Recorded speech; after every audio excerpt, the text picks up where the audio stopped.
Hmm. Oke, baik. Yang belum open cam, silakan open cam. Terima kasih sudah join tepat waktu. Assalamualaikum warahmatullahi wabarakatuh. Selamat sore, salam sejahtera untuk kita semua. Ya, hari ini saya melanjutkan perkuliahan kita yang ke pertemuan ke-12. Jadi masih ada sekitar 4 pertemuan lagi yang tersisa yang nanti kita akan tuntaskan. Ya, saya juga sebagai dosen praktisi, dosen pengajar, saya bertanggung jawab untuk menuntaskan mata kuliah ini dengan baik sampai nanti di UAS. Jadi buat rekan-rekan ya yang mengikuti dan mengambil kontrak kuliah mata kuliah ini, mohon mengikuti perkuliahan dengan baik, absensi, kemudian juga selama kegiatan perkuliahan juga on cam, kemudian yang malas buat tugas silakan buat tugas ya. Kita menjalankan tugas kita masing-masing ya, kayak kemarin mungkin Imam Faris ya, saya notes ya. Jadi buat teman-teman yang mengikuti perkuliahan ini mohon untuk mengikuti dengan baik. Saya sudah informasikan di awal kegiatan perkuliahan bahwa saya berada di kota Bengkulu dan saya akan melaksanakan tanggung jawab saya sebagai dosen pengajar dengan hadir secara online rutin selagi saya tidak ada halangan. Namun kalau memang sekiranya kurang berkenan ya kayak Imam Faris kemarin, saya mohon maaf. Yang pasti selagi saya bisa menuntaskan materi ini, saya pasti akan lakukan ya. Kemudian saya eh, melakukan tanggung jawab saya dengan baik. Dan saya juga punya kegiatan lain selain menjadi dosen praktisi. Juga saya bertugas di Telkomsel, kemudian juga saya juga pebisnis juga. Jadi saya berusaha untuk bisa membagikan waktu yang saya miliki untuk bisa mengajar, berbagi ilmu, mungkin dari 20 tahun pengalaman bekerja ya. Jadi kalau kayak Imam Faris kemarin kurang berkenan, saya minta maaf. Silakan teman-teman bisa ambil yang baik dari materi yang saya ajarkan ya. Jadi eh, teman-teman silakan ikuti sebaik-baiknya kegiatan perkuliahan yang kita lakukan. Setiap dosen itu punya aturan masing-masing, punya gaya mengajarnya masing-masing, kemudian punya cara penilaian masing-masing, termasuk saya juga. Jadi buat mahasiswa yang somehow mungkin tidak memiliki attitude, ya tidak menjaga ucapan dan lain sebagainya, ya pasti menjadi scoring penilaian tersendiri. Jadi dimanapun kita berada, menurut saya ya, yang terpenting itu adalah kita bisa menjaga attitude kita, sikap kita, menghargai orang lain dan lain sebagainya. Jadi buat teman-teman yang mengikuti perkuliahan kini, materi kuliah cyber security itu teman-teman bisa dapatkan dari mana aja, bisa dari buku, kemudian bisa dari internet, bisa dari YouTube, bisa dari ChatGPT, dari AI dan lain sebagainya ya. Cuman yang saya ingin tekankan ya, yang mungkin teman-teman nggak bisa dapatkan dari yang lain, ya saya ingin menekankan teman-teman untuk bisa belajar disiplin tiap minggu ya, kemudian bisa meningkatkan kemampuan skillsnya ya.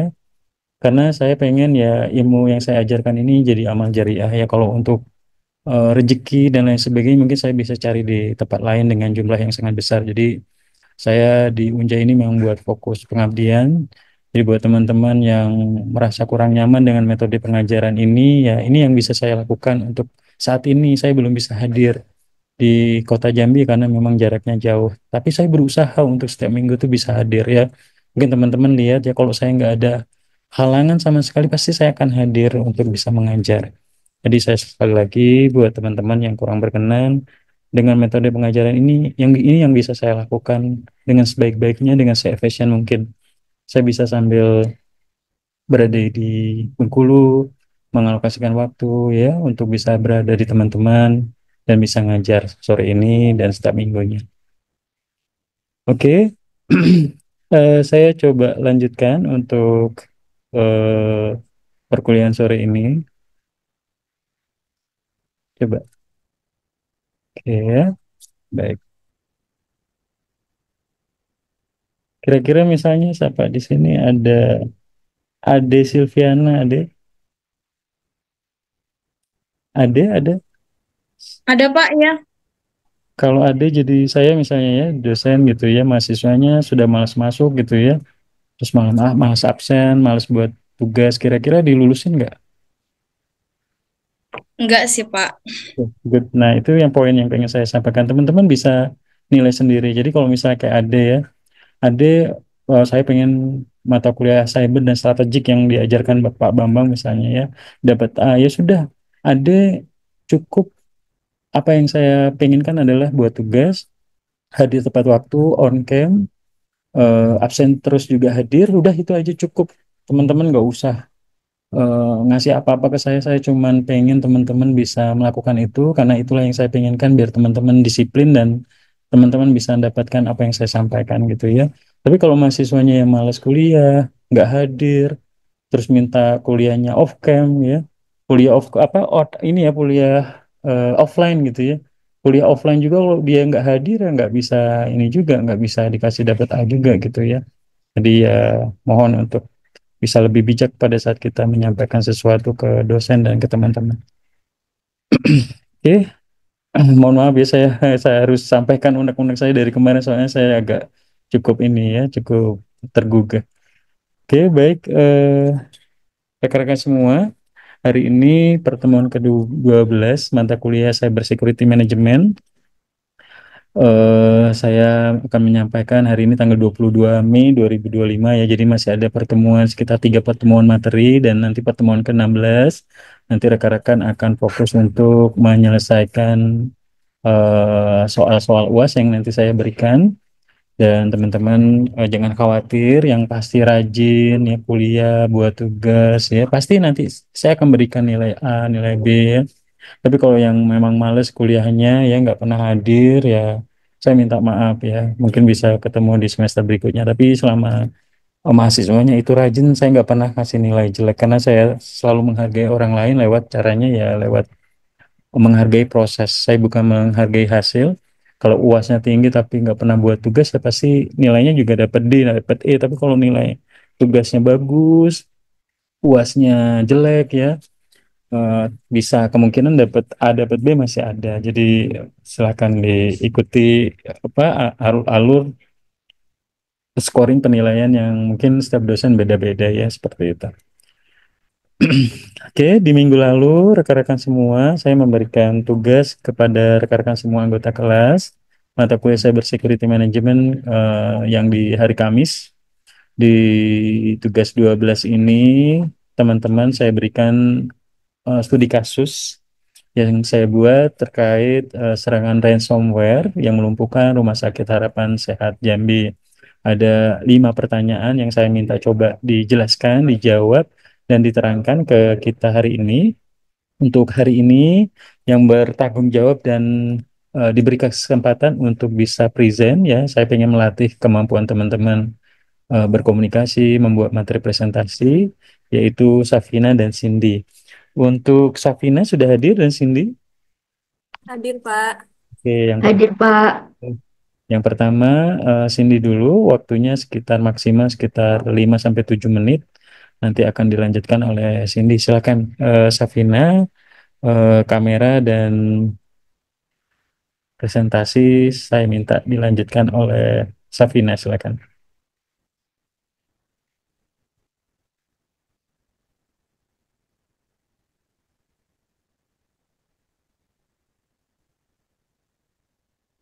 Azhara Aurela Azhara.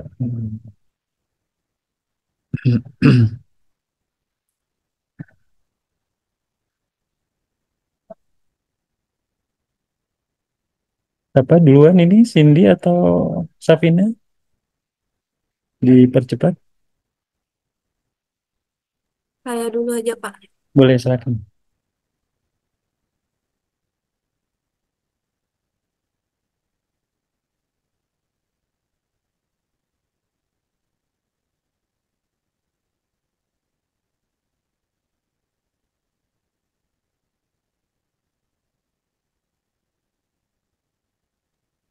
Assalamualaikum warahmatullahi wabarakatuh. Di sini saya Safina Reva Zaneta akan membahas studi kasus serangan ransomware Rumah Sakit Sehat Jambi. Yang pertama yaitu analisis ketiadaan atau implementasi data center yang tidak tepat.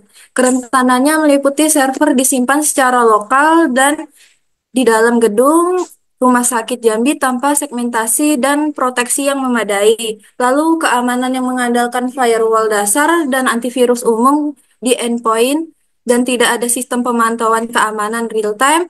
Lalu backup data tidak dilakukan secara rutin dan tidak disimpan di lokasi yang aman atau offsite. Lalu ada kontribusi terhadap serangan, meliputi malware yang bisa menyebar dengan cepat karena kurangnya segmentasi jaringan dan sistem patch yang lemah.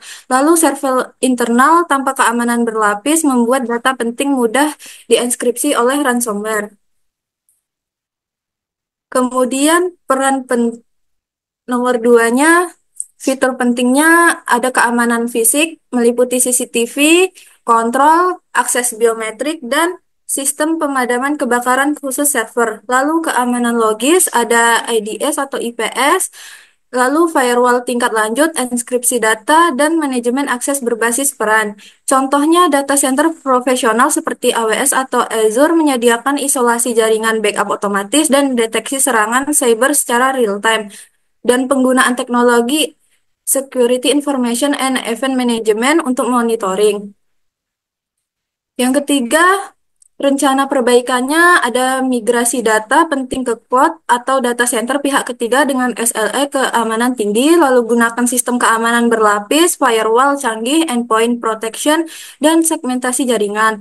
Lalu terapkan sistem patch management terpusat untuk semua perangkat dan lakukan backup rutin dan disimpan di lokasi offset atau cloud storage terenkripsi. Yang keempat, langkah-langkah keamanan cyber selain data center, ada pelatihan SDM, edukasi pegawai soal phishing dan kebiasaan keamanan digital, lalu zero trust arsitektur, semua perangkat dan pengguna harus diversifikasi terus-menerus dan audit keamanan berkala, yaitu uji kerentanan sistem secara berkala, multifaktor authentication atau MFA, untuk semua akses ke sistem penting dan disaster recovery plan dengan menyiapkan prosedur pemulihan darurat. Dampak jangka panjangnya ada penurunan kepercayaan publik dan reputasi rumah sakit, lalu kerugian finansial karena gangguan layanan dan tebusan, dan potensi tuntutan hukum atas kebocoran data pasien. Solusi dari data center aman yaitu data center modern menyediakan enkripsi data, backup otomatis, dan sistem failover untuk menjaga layanan tetap berjalan, dan kemampuan pemulihan cepat meminimalisir downtime dan kehilangan data. Sekian yang dapat saya presentasikan, kurang dan lebihnya terima kasih. Oke, baik. Selanjutnya langsung dilanjutkan oleh Cindy ya. Cindy udah siap? Udah, Pak. Oke, silakan.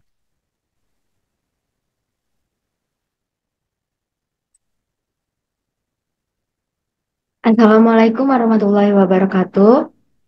Baiklah, sebelumnya terima kasih kepada Pak Bambang Purnomo SEMM yang sudah memberikan kesempatan untuk saya presentasi hari ini dan teman-teman yang sudah mengikuti Zoom hari ini. Jadi di sini saya akan menjawab beberapa pertanyaan mengenai studi kasus tentang serangan ransomware melumpuhkan Rumah Sakit Harapan Sehat Jambi. Yang pertama, analisislah bagaimana ketiadaan atau implementasi data center yang tidak tepat berkontribusi terhadap kerentanan Rumah Sakit Harapan Sehat Jambi terhadap serangan ransomware ini. Yang pertama, penyimpanan data di server internal. Data penting rumah sakit disimpan di ruang server internal tanpa sistem pengamanan dan isolasi yang kuat. Terus, tidak ada cadangan data di lokasi terpisah atau offsite backup. Dengan tidak adanya backup data yang tersimpan di tempat lain yang mengakibatkan data tidak bisa dipulihkan saat serangan terjadi. Selanjutnya, keamanan infrastruktur yang minim. Rumah sakit hanya mengandalkan firewall dasar dan antivirus standar tanpa sistem keamanan berlapis. Dan tidak ada segmentasi jaringan, jaringan internal dibagi-bagi atau tidak disegmentasi sehingga malware bisa menyebar dengan sangat mudah ke semua sistem. Selanjutnya, patch keamanan tidak diperbarui, dengan sistem yang tidak diperbarui secara rutin dengan patch terbaru sehingga hacker bisa masuk lewat celah yang belum diperbaiki. Ketergantungan pada satu titik server, semua sistem dan data terpusat pada satu lokasi server tanpa sistem distribusi, sehingga ketika server itu diserang, seluruh sistem langsung lumpuh. Selanjutnya, yang kedua, jelaskan peran penting fitur-fitur keamanan fisik dan logis yang umumnya terdapat pada data center modern dalam mencegah atau memitigasi serangan cyber serupa, lalu berikan contoh spesifik. Yang pertama, keamanan fisik atau physical security. Hanya orang yang berwenang dengan kartu akses, biometrik, atau sidik jari yang bisa masuk ke ruang server. Contohnya, petugas IT perlu verifikasi 2 tahap untuk masuk ke ruang data center. Sistem CCTV dan pemantauan 24/7 terhadap semua aktivitas di sekitar server dimonitor terus-menerus. Contohnya, jika ada orang asing yang mencoba masuk, alarm akan otomatis menyala dan terekam. Perlindungan dari bencana dengan menggunakan data center dilengkapi sistem tahan apai, pendingin otomatis, dan cadangan listrik, dan genset. Contohnya, jika listrik padam, data tetap aman dan server tidak mati mendadak. Selanjutnya, keamanan logis atau logical security. Segmentasi jaringan dibedakan agar jika satu bagian terkena serangan, bagian lain tetap aman. Contohnya, server database pasien dan jaringan umum staf di administrasi dipisah. Data secara rutin dicadangkan dan disimpan di lokasi berbeda atau cloud atau offsite. Contohnya, saat serangan terjadi, data bisa dipulihkan dari backup cloud dalam hitungan jam. Dan yang terakhir, multi-factor authentication atau MFA atau login ke sistem sensitif butuh lebih dari satu metode verifikasi. Contohnya, pada saat login ke sistem rumah sakit butuh password dan kode OTP dari HP. Yang ketiga, bagaimana seharusnya Rumah Sakit Harapan Sehat Jambi merancang ulang infrastruktur TI mereka, termasuk mempertimbangkan penggunaan data center pihak ketiga untuk meningkatkan keamanan cyber dan ketahanan operasional di masa depan. Ada beberapa cara. Yang pertama, menggunakan data center profesional atau pihak ketiga, karena data center pihak ketiga biasanya sudah memiliki standar keamanan tinggi, baik secara fisik maupun digital, bermanfaat untuk pemantauan 24/7 dan backup otomatis. Contohnya dengan menyimpan data rekam medis pasien di cloud seperti Amazon Web Service atau Google Cloud dengan enkripsi tinggi. Yang kedua, melakukan backup secara rutin dan otomatis di tempat berbeda agar jika sistem utama diserang data tetap bisa dipulihkan. Yang ketiga, memisahkan jaringan antara staf medis, administrasi, keuangan, dan sistem rekam medis. Yang keempat, sistem operasi dan aplikasi harus diperbarui otomatis dengan patch keamanan terbaru bertujuan untuk menutup celah yang bisa dimanfaatkan hacker.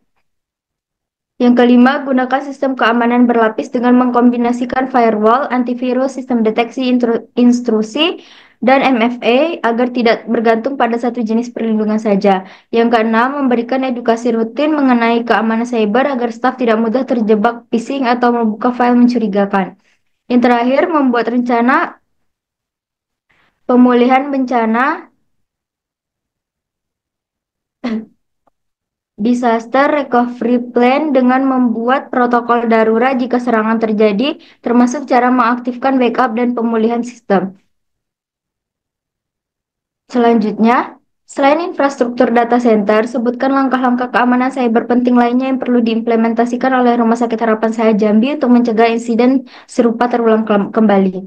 Selain membenahi infrastruktur data center, Rumah Sakit Harapan Sehat Jambi juga perlu menerapkan langkah-langkah keamanan cyber lainnya untuk mencegah insiden serupa terulang kembali. Dengan beberapa langkah penting tersebut, antara lain adalah dengan memberikan edukasi dan pelatihan rutin kepada seluruh staf mengenai ancaman cyber seperti phishing, menggunakan sistem multifaktor authentication untuk melindungi akses ke sistem penting, serta membatasi hak akses pengguna sesuai dengan kebutuhan tugasnya. Selain itu, pemantauan aktivitas sistem secara berkala, enkripsi data sensitif, kebijakan penggunaan perangkat pribadi yang aman, dan penerapan rencana respons insiden yang jelas juga sangat dibutuhkan. Semua langkah ini bertujuan untuk membangun pertahanan yang menyeluruh dan menyadarkan seluruh elemen rumah sakit akan pentingnya menjaga keamanan data dan sistem informasi. Yang terakhir, apa dampak jangka panjang yang mungkin dialami oleh Rumah Sakit Harapan Sehat Jambi akibat serangan ransomware ini, dan bagaimana data center yang aman dapat membantu meminimalkan dampak tersebut. Serangan ransomware yang terjadi di Rumah Sakit Harapan Sehat Jambi berpotensi menimbulkan dampak jangka panjang yang serius. Salah satu dampak terbesarnya adalah hilangnya kepercayaan pasien terhadap rumah sakit karena kebocoran atau hilangnya data medis pribadi dan dapat menimbulkan kekhawatiran yang mendalam. Selain itu, reputasi rumah sakit dapat rusak, yang membuatnya sulit menjalin kerjasama dengan pihak eksternal seperti pemerintah, asuransi, atau lembaga donor. Yang ketiga, gangguan operasional yang berkepanjangan akibat sistem yang lumpuh juga bisa menghambat pelayanan medis, mengacaukan jadwal pasien, dan menimbulkan kerugian finansial. RSHS juga berisiko terkena sanksi hukum jika terbukti lalai dalam melindungi data pribadi sesuai dengan peraturan yang berlaku. Namun dampak-dampak ini dapat diminimalkan dengan penggunaan data center yang aman dan modern yang menyediakan backup otomatis, keamanan berlapis, dan sistem pemulihan bencana yang andal untuk menjaga keberlangsungan operasional rumah sakit. Kesimpulannya, untuk mencegah dan meminimalkan dampak serangan cyber seperti ransomware, Rumah Sakit Harapan Sehat Jambi harus membangun sistem keamanan TI yang terintegrasi, dimulai dari penggunaan data center yang aman, pembagian hak akses yang ketat, pendidikan keamanan cyber untuk staf, hingga perencanaan pemulihan bencana yang jelas, agar operasional rumah sakit tetap terlindungi dan kepercayaan pasien tetap terjaga. Baiklah, itulah hasil presentasi saya hari ini. Saya ucapkan terima kasih. Wassalamualaikum warahmatullahi wabarakatuh.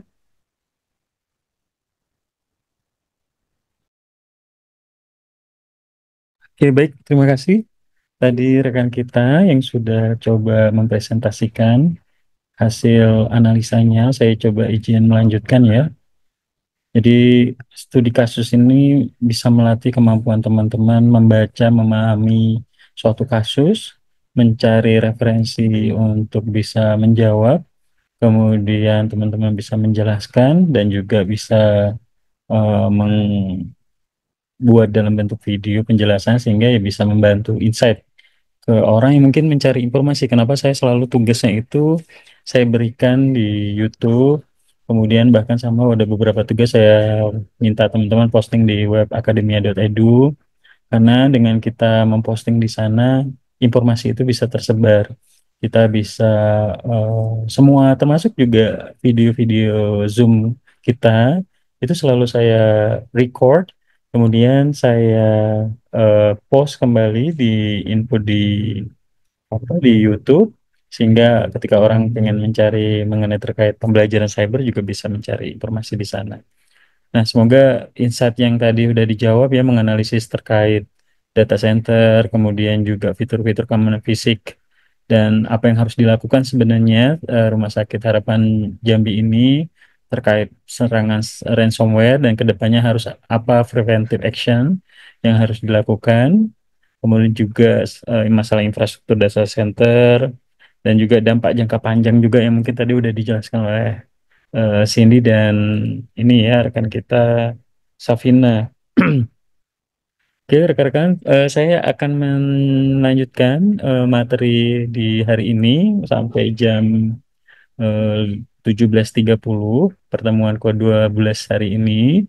Saya akan coba menjelaskan terkait artificial intelligence, AI, dan ancaman kejahatan cyber seperti itu.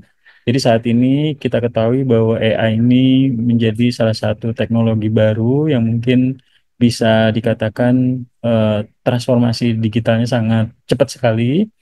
Banyak sekali tools-tools yang bisa kita gunakan dan memudahkan kita dalam termasuk juga membuat tugas, kemudian juga pembelajaran, mengedit video, desain dan lain sebagainya termasuk programming yang tentunya bisa membantu kehidupan kita sebagai manusia ya yang memang tentunya tujuannya adanya AI ini yang membantu seperti itu. Nah, ternyata di balik itu semua juga ada ancaman kejahatan cyber di sini. Yuk kita coba masuk ke materi hari ini, teman-teman semua. Oke, kita lihat sebelum masuk ada video yang bagus juga dari Profesor Hamid. Yang baru join untuk bisa ini ya, jangan mengganggu perkuliahan, please di suaranya di mute. Orang S1 itu mempunyai obsesi atau enggak?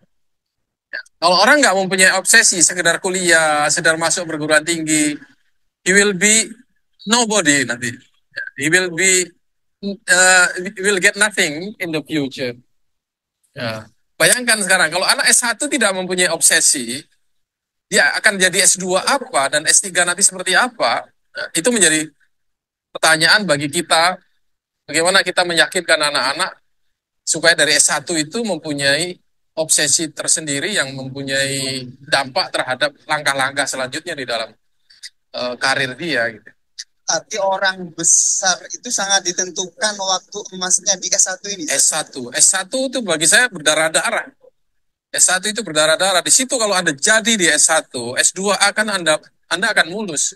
Karena di situ sudah mempunyai studying habit, living habit, intellectual habit, termasuk juga bagaimana menghadapi tantangan yang merugikan diri kita sendiri. Oke. Nah ini bagus ya. Jadi buat insight buat kita semua di sini bahwa beliau ini menekankan ke kita semua bahwa saat ini kita lagi meritis ya di titik perjuangan kita. Teman-teman menyelesaikan S1-nya, targetnya misalnya 3,5 tahun. Kemudian teman-teman bisa memiliki skills, kemampuan yang bisa bersaing ya. Saat ini teman-teman harus sadari tingkat pengangguran sangat tinggi. Di luar sana banyak sekali orang-orang di layoff, dipecat ya.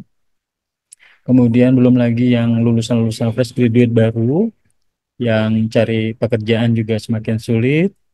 Kemudian informasi lowongan pekerjaan juga sedikit ya. Kemudian teman-teman mau buka usaha juga terhadang modal misalnya ya. Jadi yang apa yang harus dilakukan ya mumpung teman-teman masih memiliki waktu ya belajar yang baik, tingkatkan skillsnya. Yang suka coding silakan fokus di coding pemrograman. Yang suka ngoprek-ngoprek AI silahkan ya. Yang suka desain buat konten silahkan.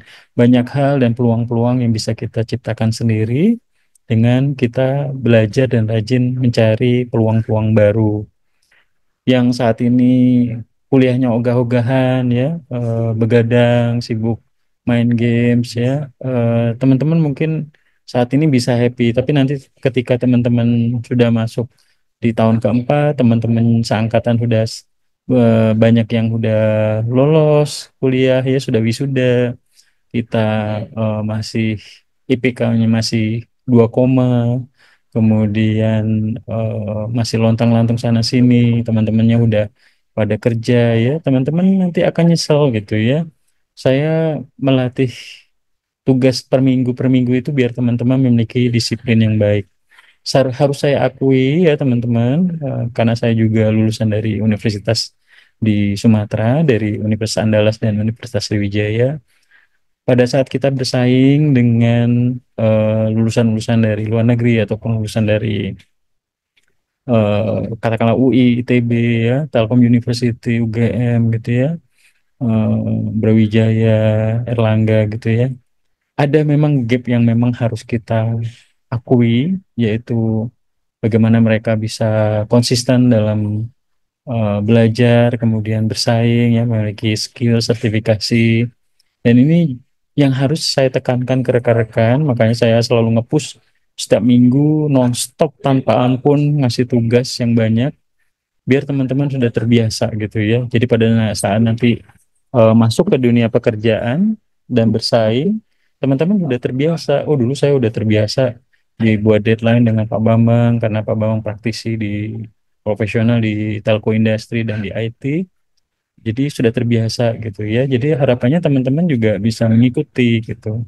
Tapi kalau misalnya teman-teman malah nggak mau menerima proses pembelajaran yang seperti ini ya akan sulit berkembang. Ya saya dalam pengabdian di Unja ini ya pengen mendorong semua mahasiswa yang saya ajar ini bisa benar-benar memiliki kemampuan lebih ya. Nggak kayak mahasiswa yang lain. Harus punya semangat yang tinggi, punya skills yang baik, bisa bersaing nanti ya, aktif di organisasi, nggak hanya kuliah kampus, main games gitu ya, tapi memiliki kemampuan yang baik, selain nilainya juga bagus, teman-teman juga aktif organisasi, bisa ikut seminar, workshop, sertifikasi digital, kemudian programming ya, jago desain, bahasa asingnya juga bagus. Ya, saya pikir teman-teman bisa nanti bersaing, bahkan mau bekerja di luar negeri pun juga bisa kalau kemampuannya baik. Tapi kalau kita udah biasa-biasa aja, keluarga kita biasa-biasa aja, nggak punya privilege, kemudian kita nilainya jelek, bahasa Inggrisnya biasa aja, ya akan sulit bisa bersaing. Seperti tadi Profesor Hamid katakan bahwa di S1 inilah fase teman-teman untuk melangkah ya. Nanti setelah lulus ya mungkin yang si Rahima Nabila gitu ya, kemudian Gilbert Immanuel yang mungkin Gilbert sama Aldila katakanlah CS sekarang ya. Nanti setelah lulus mungkin udah lupa gitu ya. Kita udah ngurusin hidupnya masing-masing. Percayalah, karena saya udah ngalamin udah hampir lebih dari 20 tahun. Jadi ngalamin gitu ya, yang dulunya kita CS banget ya, mungkin teman sekamar, teman nongkrong gitu ya. Pada saat nanti sudah lepas kuliah, malah kita mungkin udah lupa gitu. Kita ngurus hidup masing-masing gitu ya, apalagi udah menikah, punya anak dan lain sebagainya. Jadi yang pengen saya katakan adalah masa depan kita itu yang ngerubah nasib kita ya kita sendiri ya. Kalau misalnya teman-teman sekarang malas kuliah, malas buat tugas ya, dan lain sebagainya ya, teman-teman sendiri yang ngerasain ya, yang harusnya lulus 3,5 tahun gitu ya. Kayak si Imam kemarin misalnya ini ya menolak gitu ya, harus kuliah offline gitu ya. Akhirnya dapat E, nambah lagi 1 tahun lagi semesterannya gitu ya. Nambah biaya lagi, per bulannya dikirimin dari orang tuanya, bayar kosan dan lain sebagainya, rugi waktu. Tapi kalau sekarang teman-teman sudah sadar, wah aku harus sukses nih. Kalau kata Pak Bambang, kalau misalnya kita konsisten dengan yang kita lakukan, 5-10 tahun lagi kita akan merasakan hasilnya seperti itu. Posisi persaingan saat ini semakin ketat, jadi kita benar-benar harus bisa bersaing. Itu ya. Mungkin teman-teman selalu diingetin sama orang tuanya, kuliah yang rajin ya nak. Ya, misalnya teman-teman nggak mau dengerin gitu ya. Maunya happy-happy, motoran, geng motor, dan lain sebagainya, belanja gitu ya. Coba dipahami apa yang saya sampaikan. Ya saya nggak kenal semuanya sama teman-teman di sini, tapi karena teman-teman adalah mahasiswa saya pengen semua mahasiswa yang saya didik ini nanti ketemu saya 5-10 tahun lagi sudah sukses gitu ya. Itu kebahagiaan buat saya. Tapi kalau teman-teman nanti 10 tahun, 20 tahun lagi susah ya itu ini jadi berat buat saya gitu. Jadi buat teman-teman harus disadari dalam hatinya yang merubah nasib kita ya kita sendiri. Caranya ya kita harus disiplin, merubah kebiasaan jelek kita gitu ya. Kita biasanya eh, scrolling TikTok setiap hari, boleh silakan, tapi kita harus atur waktunya untuk belajar, untuk kuliah, buat tugas, dan bisa memperbaiki skill-skill, soft skill yang bisa dimiliki. Nah, ada video lain dari Kak Vina, mungkin kita lihat bareng-bareng. Ada 4 skill yang penting dan sangat dicari sampai tahun 2030. Apa saja? Yang pertama adalah kemampuan untuk bisa problem solving atau pemecahan masalah. Yang kedua adalah self management, kemampuan untuk bisa memanage diri kita sendiri. Bagaimana kemudian diri kita itu bisa naik secara kompetensi, secara ilmu. Dan yang ketiga adalah working with people, kemampuan untuk bisa bekerja sama dalam tim. Yang terakhir, yang tidak kalah penting adalah technology adaptation, atau bagaimana kita bisa mengadaptasi diri kita dengan perkembangan teknologi yang ada. Oke, nah nih Kak Vina udah ngasih 4 poin pentingnya. Yang pertama kita bisa memperbaiki kemampuan kita, mendisiplinkan kita, self management gitu ya. Kemudian beradaptasi dengan teknologi ya, dengan bekerja dengan people, working with people ya, caranya kita bisa aktif di organisasi. Ya, saya selalu katakan ke teman-teman pada saat saya melakukan rekrutmen, saya akan lebih memilih em, calon-calon karyawan yang sudah kebiasa dari kampusnya itu aktif di organisasi. Bukan misalnya IPK-nya 4,0 tapi nggak bisa apa-apa. Tapi saya lebih senang yang aktif di kampus, nilainya nggak masalah, tapi mereka aktif dan bisa lebih gampang untuk beradaptasi dan bekerja sama ya. Jadi silahkan didalami ya, materi yang saya ajarkan teman-teman bisa cari, bisa baca. Tapi pengalaman yang saya dapatkan ini yang mungkin bisa dimanfaatkan untuk teman-teman nanti ke depannya. Semoga bisa benar-benar membuka cakrawala mata teman-teman bahwa ternyata nanti setelah lulus itu lebih gak enak lagi dibandingin jadi mahasiswa gitu ya, seperti itu. Orang S1 Oke, rekan-rekan semua saya izin melanjutkan untuk hari ini. 30 menit untuk terkait artificial intelligence. Ya mungkin teman-teman sedikit diperkenalkan dan saya yakin kita semua sudah banyak menggunakan AI ini dalam kehidupan sehari-hari kita termasuk saya ya. Jadi AI ini saat ini bisa menjadi sesuatu yang dibutuhkan dan juga ke depannya dibutuhkan oleh di industri, di bisnis ya. Kemarin pada saat saya di Bangkok minggu kemarin ya saya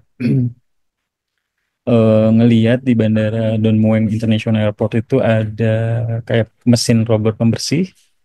Dia membersih dari sudut ke sudut, di mana titik koordinat yang sudah dia bersihkan dia nggak akan bersih lagi. Jadi selama berapa jam ke depan dia akan membersihkan di titik tersebut yang belum dibersihkan. Beberapa waktu silam pada saat saya di Icheon International Airport di Seoul, juga saya nemu robot, tapi dia robot yang bisa dikatakan adalah robot pintar yang bisa menyajikan informasi. Ada layar sentuh di sana, kita bisa memilih bahasa. Selain bahasa Korea juga bisa bahasa Inggris. Kemudian kita bisa mencari informasi, misalnya letak gate, kemudian toilet atau shopping store dan lain sebagainya, sehingga kita bisa memudahkan dari robot tersebut, dan robotnya juga bisa menyapa pada saat kita mendekat.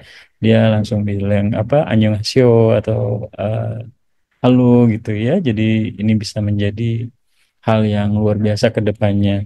Termasuk saat ini kita sangat dibantu, kalau saya pribadi ya sangat terbantu sekali AI. Istri saya juga dosen di Bengkulu dan mengajar mata kuliah hukum, dan juga sangat terbantu dengan adanya AI ini dalam proses pengajaran, kemudian mencari informasi, ya, membaca, ya, dan lain sebagainya.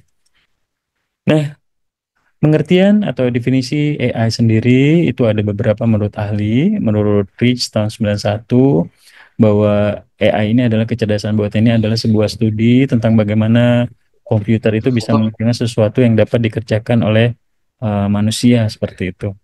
Jadi rekan-rekan semua, menurut Rich ini komputer itu bisa membantu kita, misalnya tolong buatkan apa desain atau mengedit foto saya ini jadi foto fast foto, atau kayak kemarin saya cobain tolong buatkan foto saya ini menjadi gambar kartun gitu ya, atau Ghibli atau Pixar atau Disney dan lain sebagainya, atau tolong buatkan iklan IndiHome dengan ketentuan harga seperti ini. Nanti mereka bisa membuatkan. Kemudian menurut Suparman tahun 91, artificial intelligence atau kecerdasan buatan ini adalah subbidang pengetahuan komputer yang khusus ditujukan untuk membuat software dan hardware yang sepenuhnya bisa menirukan beberapa fungsi otak manusia seperti tadi ya.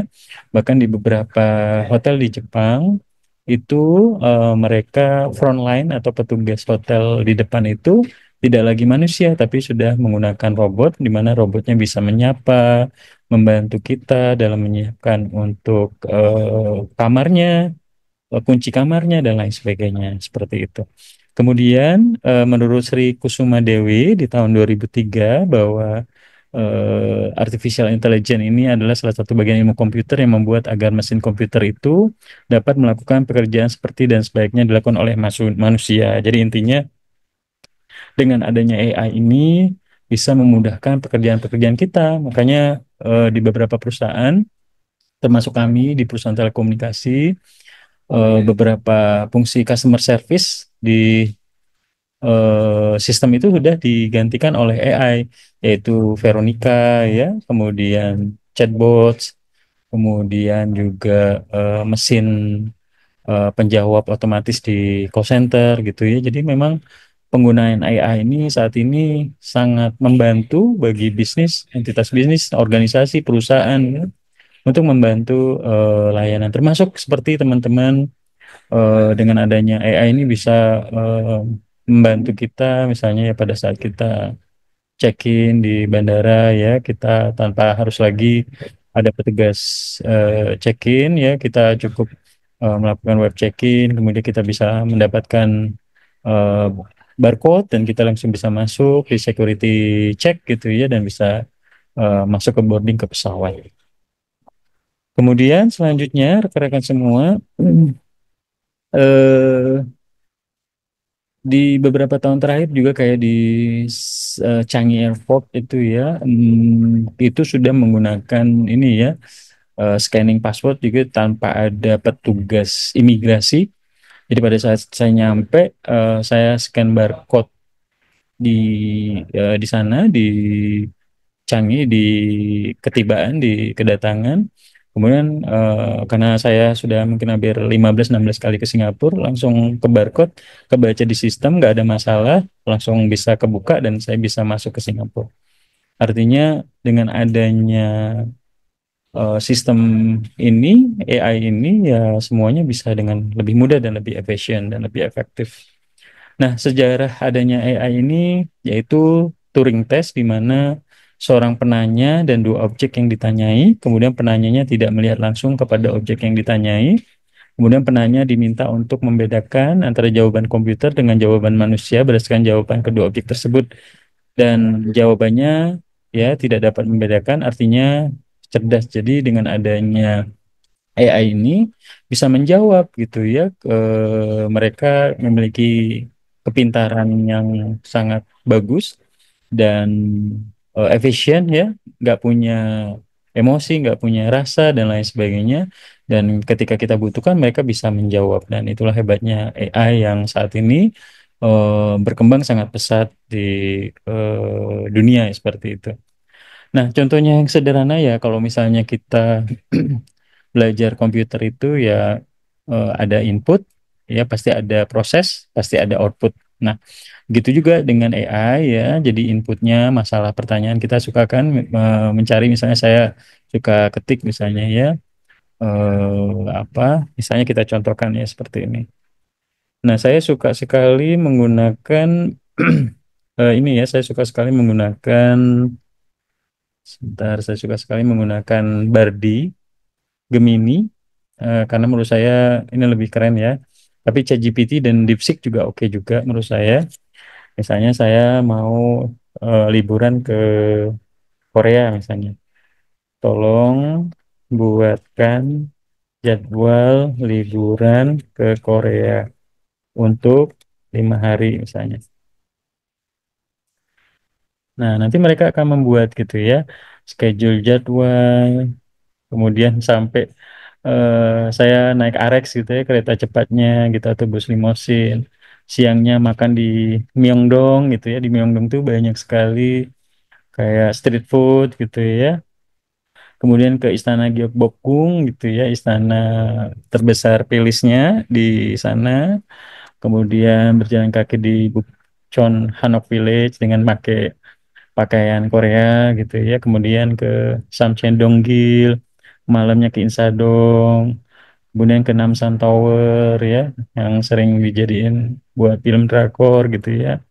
Kemudian ke Itaewon, belanja di mana gitu. Jadi bisa bisa ini ya, bisa disusun dan dibantu oleh mereka seperti itu. Jadi sangat luar biasa sekali. Jadi ini menurut saya lebih keren banget dibandingin kita menggunakan, kalau Google kan, karena saya menjadi content creator di blog di Google itu dari 2007. Saya membuat artikel, dan orang yang artikelnya bagus biasanya pada saat orang mencari pencarian Google itu, orang akan mendapatkan artikel kita. Tapi kalau AI ini dia akan memproses informasi artikel yang ada di internet, diproses sebagai informasi, disusun dan dijadikan info ke orang gitu, sehingga bisa membantu kita, memudahkan kita untuk menyusun apapun. Seperti kemarin misalnya ya, istri saya pengen buat info terkait misalnya ucapan terima kasih, seperti pidato lah gitu ya. Dengan adanya DeepSeek, ChatGPT atau Bardi Gemini yang saya suka gunakan yang milik Google, itu saya gampang, tolong buatkan pidato untuk perpisahan mahasiswa misalnya gitu ya. Itu dengan mudah dapat, dan dalam hitungan 1 sampai 5 detik jawabannya dapat dan bisa membantu kita gitu ya. Dan tanpa harus browsing capek-capek di Google gitu ya, seperti itu. Nah, Untuk membangun aplikasi AI ini ada dua bagian utama yang sangat dibutuhkan ya. Yang pertama basis pengetahuan itu ya tadi artikel, informasi, website, blog ya, terus termasuk di YouTube ya mereka konversikan dalam bentuk teks dan lain sebagainya ya berupa fakta-fakta, teori, pemikiran dan hubungan termasuk jurnal ilmiah. Ya, kemudian motor inferensi atau inference engine ya itu kemampuan menarik kesimpulan berdasarkan pengalaman. Jadi dengan adanya artikel informasi tadi ya misalnya tadi ya kita mencari informasi jadwal liburan di Korea selama 5 hari nanti langsung diresum, disimpulkan hasilnya apa seperti itu. Nah, ada perbedaan antara AI dan kecerdasan buatan. Yang pertama, kalau kecerdasan buatan gitu ya, kayak manusia gitu ya, lebih permanen. Kalau kecerdasan alami ini cepat mengalami perubahan, bersifat lebih kreatif sesuai dengan tren, informasi update dan lain sebagainya. Kemudian kecerdasan buatan ini lebih mudah diduplikasi atau disebarkan. Kalau kecerdasan alami tidak mudah diduplikasi, ya, dan disebarkan karena mentransfer pengetahuan manusia. Kemudian kalau kecerdasan buatan AI ini lebih murah tapi kalau misalnya manusia lebih mahal karena harus mendatangkan seorang untuk mengerjakan sejumlah pekerjaan. Misalnya kita harus mendatangkan tukang listrik yang mengerti listrik, pasti kos yang kita bayar lebih besar gitu ya. Kemudian keempat, kalau AI ini konsisten dan menyeluruh karena kecerdasan bagian dari teknologi komputer. Tapi kalau manusia kan bisa berubah-berubah gitu ya. Kemudian yang kelima, dapat didokumentasikan dan cara melacak setiap aktivitas. Jadi ada lognya, kita bisa men-tracing ya seperti apa. Nah, kemudian kalau di kecerdasan alami manusia ini sangat sulit direproduksi. Kemudian yang keenam, perbedaannya dapat mengeksekusi tugas lebih cepat. Kayak tadi kita mencari informasi lebih cepat. Tapi kalau kecerdasan alami manusia gitu ya, lebih lama dalam mengeksekusi tugas tertentu. Kemudian yang ketujuh, dapat menjalankan tugas tertentu lebih baik dari banyak atau kebanyakan orang. Kemudian kalau manusia sendiri kecerdasan alam ini memiliki kelemahan dalam menjalankan tugas tertentu. Dia tidak multitasking. Kemudian kedelapan, untuk menambah pengetahuan harus dilakukan melalui sistem yang dibangun. Kalau manusia sendiri kecerdasannya kreatif karena kemampuan untuk menambah ataupun memenuhi pengetahuan itu sangat melekat pada jiwa manusia ya. Karena pada prinsipnya manusia itu diciptakan ya memiliki kecerdasan, memiliki otak yang tentunya dari zaman batu ya, zaman sampai sekarang ya mereka bisa apa memiliki kemampuan untuk berpikir, kemudian untuk mencari sesuatu untuk memenuhi kebutuhan hidupnya gitu ya. Kemudian harus bekerja dengan input-input simbolik. Kalau kecerdasan alami mungkin orang untuk menggunakan pengalaman secara langsung, ya, pengalaman sebelumnya, memecahkan masalah seperti apa. Kemudian kecerdasan buatan ini sangat terbatas. Kalau kecerdasan alami, pemikiran manusia itu dapat digunakan secara luas, seperti Albert Einstein ya dengan teori relativitasnya dan lain sebagainya. Kemudian aplikasi AI ini ya ada kayak seperti sistem pakar atau expert system di mana komputer ini digunakan sebagai sarana untuk menyimpan pengetahuan, informasi, ilmu, teori para pakar ya di mana dengan adanya komputer ini akan memiliki keahlian untuk menyelesaikan permasalahan dan meniru keahlian yang dimiliki oleh pakar. Ya seperti tadi ya kita cobain Bardi. Kemudian pengolahan bahasa alami natural language processing ya. Dengan pengolahan bahasa alami ini diharapkan user dapat berkomunikasi dengan komputer dengan menggunakan bahasa sehari-hari ya. Kita mungkin yang sering saya gunakan juga, saya menggunakan Google Lens gitu ya. Saya bisa baca tulisan misalnya, saya nggak ngerti bahasa Jepang gitu ya. Kemudian saya mau melihat makanan itu ada babi atau tidak. Kemudian saya baca lewat Google gitu ya. Kemudian bisa langsung berubah menjadi bahasa Indonesia atau bahasa Inggris sehingga saya bisa tahu ingredientnya apa. Kemudian juga termasuk pada saat kita berkomunikasi dengan orang ya menggunakan aplikasi translator ya. Orang ngomong kemudian langsung ditranslate dengan AI, kemudian dikonvert dalam bahasa Indonesia atau bahasa Inggris sehingga kita mengerti dan berkomunikasi tanpa bantuan penerjemah manusia tapi menggunakan smartphone yang terkoneksi dengan internet.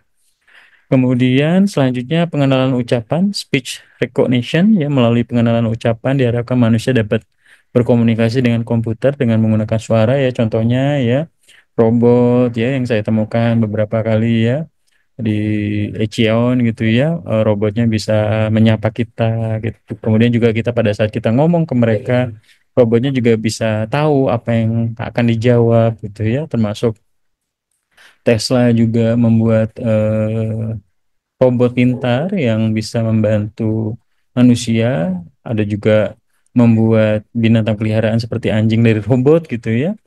Kemudian robotika sistem sensor ya tadi, seperti Tesla yang buat robot gitu ya. Kemudian juga ada computer vision yang mencoba untuk menginterpretasikan gambar atau objek-objek tampak melalui komputer ya. Computer vision mungkin contohnya mungkin Google Vision ya. Kemudian Facebook juga pernah buat ini ya kacamata pintar gitu ya, di mana kacamatanya itu kita bisa ini ya bisa mengambil video, kemudian juga fungsi-fungsi lain juga makin canggih. Kemudian juga ada Apple Vision gitu ya, yang harganya sampai 60 jutaan gitu ya. Kita bisa kayak menggunakan komputer di situ dengan Apple Vision. Kemudian ada intelligent computer instruction, ya komputer dapat digunakan sebagai tutor, dapat melatih dan mengajar ya. Contoh sederhananya pada saat istri saya ngajar di universitas terbuka, katakanlah mereka menggunakan salah satunya AI untuk komputer ya untuk bisa memudahkan para mahasiswanya dalam mengakses modul perkuliahan ya setiap minggunya. Kemudian ada game playing ya, kalau teman-teman menggunakan quizzes gitu ya, pada saat membuat game, pada saat seminar dan lain sebagainya, itu adalah part of how computers help us as part of artificial intelligence. Nah, ini mungkin yang sering kita gunakan ya, ChatGPT, DeepSeek, Gemini ini yang paling saya suka ya, Gemini, kemudian ada Meta AI, kemudian Microsoft Copilot, Perplexly, kemudian ada AI Generation, ada Adobe Firefly, banyak ya yang sering di teman-teman gunakan. Ada Grammarly untuk mengecek grammar bahasa Inggris kita sudah proper betul atau tidak. AI presentation, beautiful titik AI, Gamma. Saya yakin teman-teman sering nih menggunakan ini ya, Tome, menggunakan Gamma gitu ya. Bahkan mungkin teman-teman bisa langganan ya, kayak saya juga langganan yang full, yang pro. Kemudian Canva juga saya menggunakan yang pro ya. Kemudian AI spreadsheet, kemudian AI scheduling ya, kemudian coding pun juga kita bisa dibantu ya. Kita mungkin yang belajar coding, pemrograman kita bisa dibantu coding. Kemudian AI meeting notes ya, seperti sekarang itu kita bisa aja minta AI untuk merasum sebenarnya materi yang disampaikan oleh Pak Bambang ini apa aja sih sebenarnya gitu. Notesnya kesimpulannya apa gitu ya. Kemudian AI video generation ya, buat teman-teman yang pengen membuat video, email assistant, kemudian workflow automation, graphic design ini Canva, Framer, Design.com, Autodraw. Ya, ini banyak banget ya. Jadi kalau kita sekarang mau belajar itu sebenarnya ilmunya banyak banget di internet dan itu bisa kita gunakan. Ada yang gratis, ada juga yang kalau mau full bisa berbayar gitu ya. Jadi silakan teman-teman gunakan sesuai dengan yang disukainya. Teman-teman bisa gunakan membuat konten ya, pengen buat konten jadi selebgram di TikTok atau di Instagram, tapi bingung buat ide apa. Teman-teman tinggal cari di ChatGPT ide membuat konten kehidupan a day in my life misalnya seperti itu. Sehingga teman-teman ya ke depannya bisa menggunakan AI ini untuk memudahkan dan mencari uang gitu ya seperti itu. Kemudian ada AI data visualization ya, Deckpilot, Floris, Julius, Pismi, Data ya. Jadi dengan adanya AI ini sangat-sangat memudahkan kita dalam menjawab ya kebutuhan pekerjaan kita sehari-hari. Ya kalau di Apple itu ada Hey Siri gitu ya. Kemudian ada Google Assistant yang memang sangat memudahkan kita ya. Tolong Google hidupkan AC di rumah, atau tolong hidupkan kipas, hidupkan televisi gitu ya. Hey Siri, please call my mom gitu ya. Jadi banyak sekali yang bisa kita gunakan. Nah, kemudian contohnya yang tadi saya jelaskan, asisten virtual, artificial intelligence, kalau di Telkomsel itu ada Veronica, di mana ini berupa chatbot yang bisa memudahkan pelanggan itu untuk berinteraksi dengan layanan Telkomsel, salah satunya lewat chatbot Veronica ya. Kemudian kita juga bisa menggunakan aplikasi Bati contohnya ya. Saya di rumah di Jambi, di daerah dekat bandara, di Talangbakung. Saya di Bengkulu ya, rumahnya kosong, tapi kan beberapa bulan sekali saya somehow mungkin lihat orang tua saya, jadi rumahnya saya kunjungi. Tapi orang tua saya nggak tinggal di situ, jadi rumahnya kosong. Tapi sesekali saya akan lihat, karena saya pasang CCTV dan di sekitar sana juga saya pasang IndiHome, internet. Jadi saya masih bisa terkoneksi dengan smartphone. Jadi rumah keadaannya seperti apa, di luar, di dalam, di parkiran mobil, kemudian di belakang gitu ya. Jadi bisa bisa dengan mudah untuk memonitor. Termasuk di usaha-usaha saya pasang CCTV, saya pengen lihat karyawan lagi ngapain, kondisi usaha seperti apa, rame atau enggak gitu ya. Jadi dengan adanya AI ini benar-benar sangat memudahkan kita, dan menurut saya ini sesuatu hal yang sangat luar biasa dan memudahkan pekerjaan kita, mengontrol kita ya dan lain sebagainya. Nah, ternyata di balik itu semua, di balik yang hebat-hebat dan canggih-canggihnya AI ini, ternyata juga banyak terjadi kejahatan yang berbasis AI gitu ya.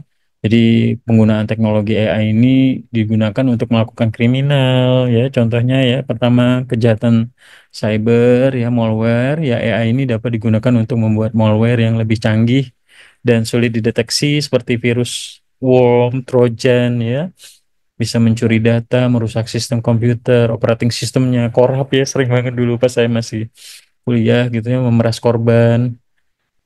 Kemudian phishing ya, AI juga udah bisa digunakan untuk membuat email phishing, membuat situs web palsu ya, bahkan beberapa AI itu bisa membuat website yang bagus ya, kita tinggal mengetikkan tolong buatkan website BCA misalnya gitu ya, website apa gitu ya, mereka bisa canggih ya, seperti itu. Dan ini bisa membuat phishing gitu ya, membuat web palsu yang lebih meyakinkan sehingga korbannya akan menginformasikan user passwordnya sehingga bisa digunakan oleh penipu.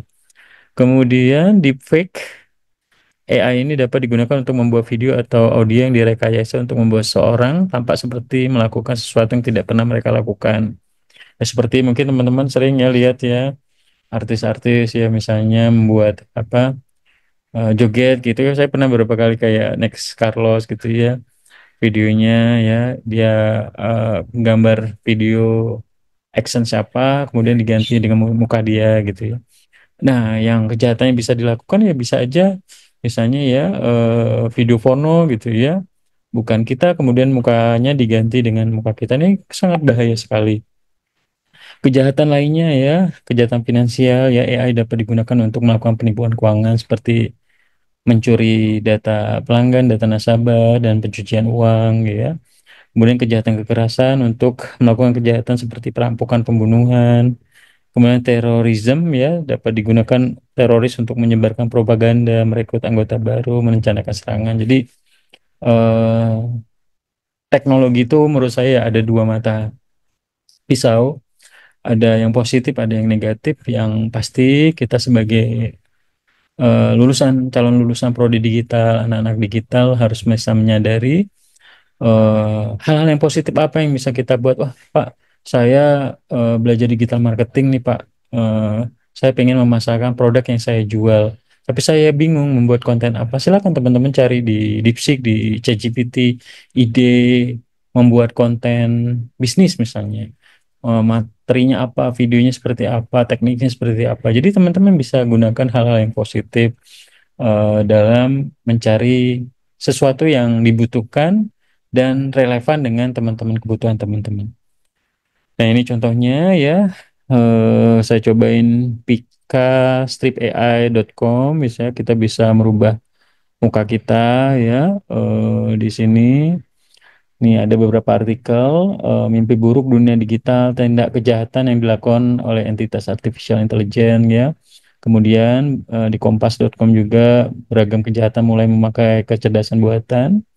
Dan dari NBC News, FBI peringatkan tentang bahaya kecerdasan buatan. Jadi ada dua mata pisau yang menurut saya kita tinggal bisa bijak dalam mengambil yang positif atau negatif, silahkan dipilih dan teman-teman bisa gunakan ini untuk memudahkan pekerjaan kita, tugas-tugas kita, mencari referensi, informasi, insight, bahkan teman-teman mencari ide membuat judul skripsi pun bisa digunakan di sini ya. Jadi artinya teman-teman bisa gunakan sebaik-baiknya untuk memudahkan kita semua gitu ya.